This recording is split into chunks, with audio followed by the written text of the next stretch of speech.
ស្ទឹងលឺជ្រឹងពួនយំឆ្លងដល់ជំរំចំការក្រូចស្រី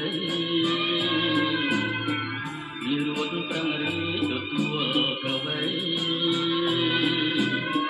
ខ្លាយតែរូបស្រីមិនឃើញធាក់ត្រា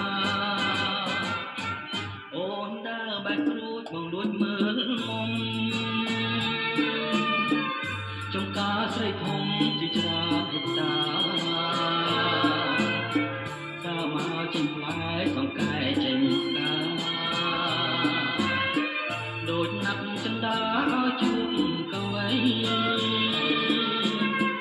តវត្តត្មឹមក្រហមដាំងខ្ញុំការពីរូបខ្ញុំក្រពុំពេញវ័យអូនចំទឹកលើទៀនបងថ្មីបងមានស្មារតីប្រស្រីល្អណាស់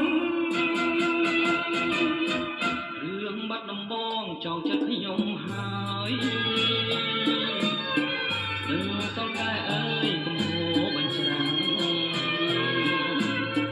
សូមលោកមេបាវិញ្ញាក្មេងចាស់ជួយប្រណិតខ្លាំងដល់កវី